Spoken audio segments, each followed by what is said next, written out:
मन की बात অনুষ্ঠানে প্রধানমন্ত্রী নরেন্দ্র মোদী সরাসরি চোখ রাখবো। एक साधारण कारपेंटर है। सांगली की बेटी काजोल सरगार, उनके पिता चाय बेचने का काम करते हैं। काजोल अपने पिता के काम में हाथ भी बटाती थी और वेट लिफ्टिंग की प्रैक्टिस भी करती थी।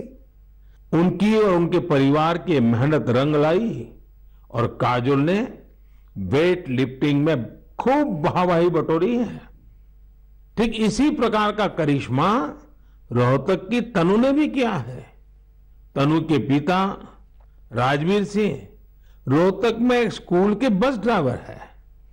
तनु ने कुश्ती में स्वर्ण पदक जीतकर अपना और अपने परिवार का, अपने पापा का सपना सच करके दिखाया है।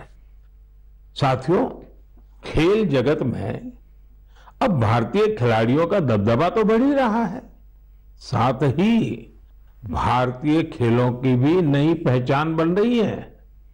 जैसे कि इस बार खेलो इंडिया यूथ गेम्स में ओलंपिक में शामिल होने वाली स्पर्धाओं के अलावा 5 स्वदेशी खेल भी शामिल हुए थे। ये 5 खेल है गतका, थांग ता, योगासन, कलरियापट्टू और मलखम। साथियों, भारत में एक ऐसे खेल का अंतर्राष्ट्रीय टूर्नामेंट होने जा रहा है जिस खेल का जन्म सदियों पहले हमारे ही देश में हुआ था, भारत में हुआ था। ये आयोजन है 28 जुलाई से शुरू हो रहे शतरंज ओलंपियाड का। इस बार शतरंज ओलंपियाड में 180 से भी ज्यादा देश हिस्सा ले रहे हैं। खेल और फिटनेस की हमारी आज की चर्चा एक और नाम के बिना पूरी नहीं हो सकती।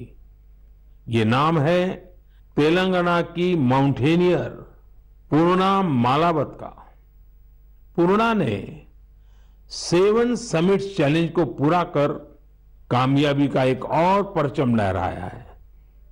7 समिट्स चैलेंज यानी दुनिया की 7 सबसे कठिन और ऊंची पहाड़ियों पर चढ़ने की चुनौती।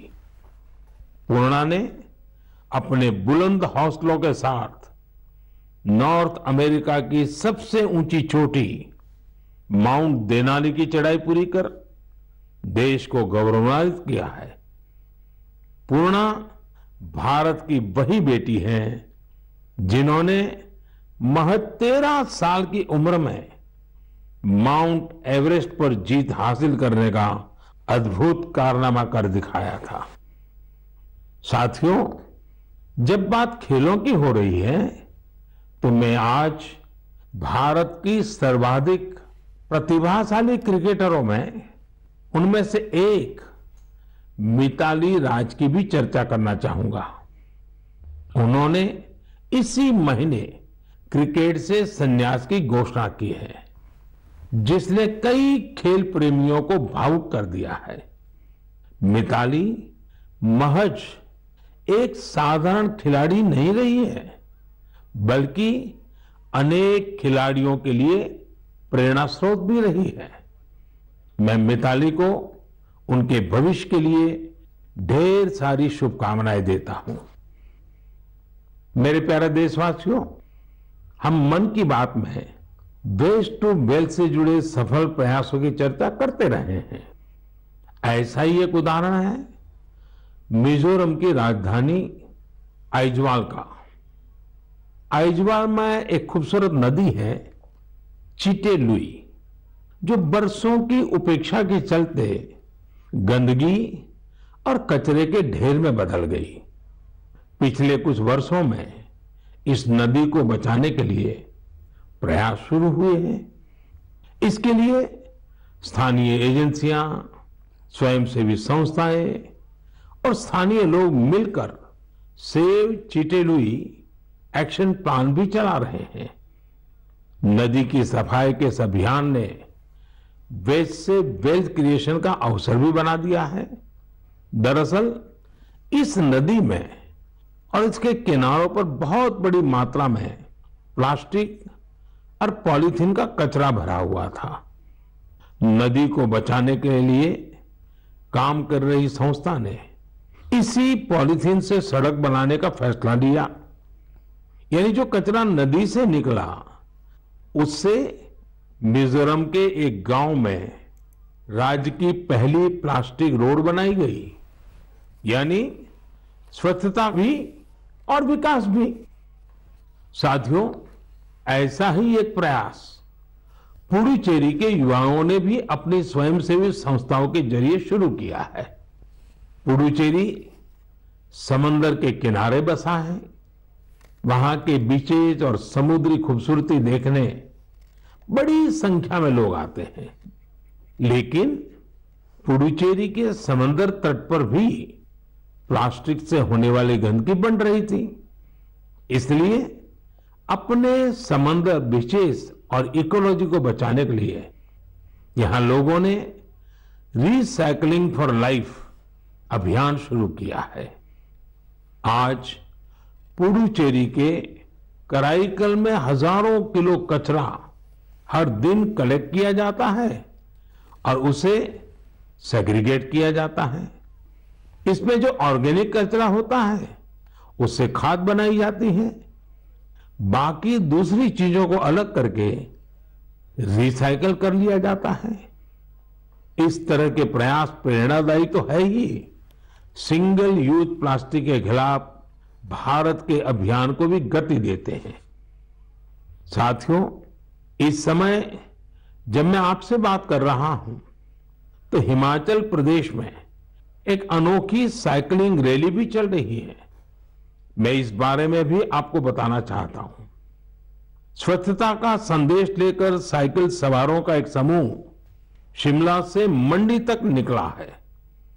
पहाड़ी रास्तों पर करीब 250 किलोमीटर की ये दूरी ये लोग साइकिल चलाते हुए ही पूरी करेंगे। इस समूह में बच्चे भी और बुजुर्ग भी हैं।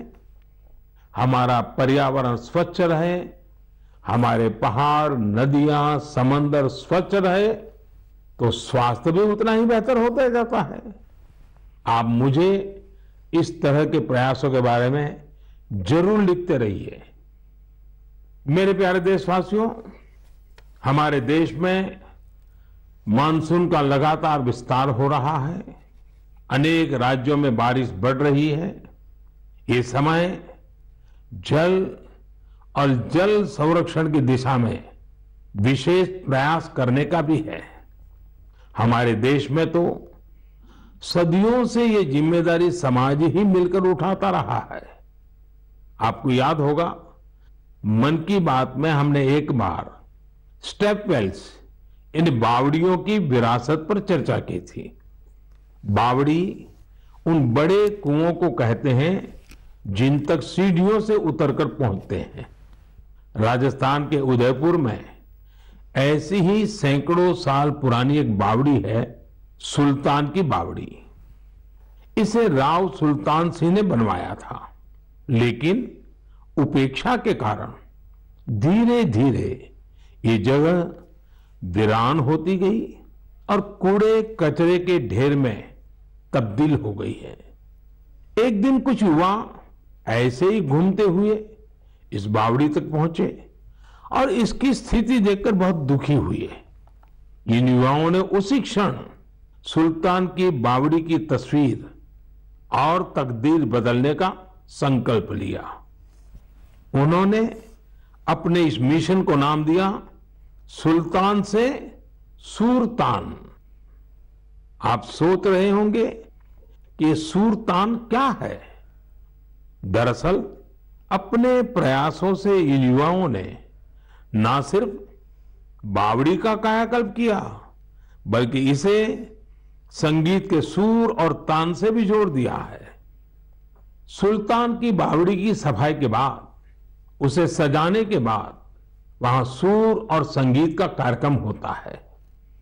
इस बदलाव की इतनी चर्चा है कि विदेश से भी कई लोग इसे देखने आने लगे हैं।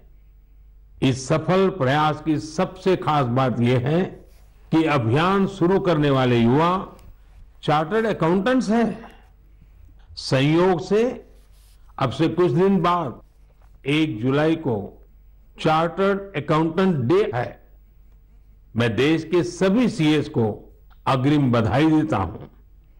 हम अपने जल स्रोतों को संगीत और अन्य सामाजिक कार्यक्रमों से जोड़कर उनके प्रति इसी तरह जागरूकता का भाव पैदा कर सकते हैं। जल संरक्षण तो वास्तव में जीवन संरक्षण है।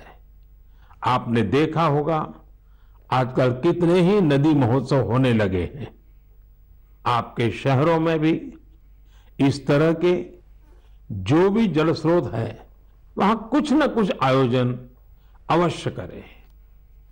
मेरे प्यारे देशवासियों, हमारे उपनिषदों का एक जीवन मंत्र है, चरैवेति चरैवेति चरैवेति। आपने भी इस मंत्र को जरूर सुना होगा। इसका अर्थ है चलते रहो, चलते रहो। ये मंत्र हमारे देश में इतना लोकप्रिय इसलिए है क्योंकि सतत चलते रहना, गतिशील बने रहना, ये हमारे स्वभाव का हिस्सा है। एक राष्ट्र के रूप में हम हजारों सालों की विकास यात्रा करते हुए यहां तक पहुंचे हैं। एक समाज के रूप में हम हमेशा नए विचारों, नए बदलावों को स्वीकार करके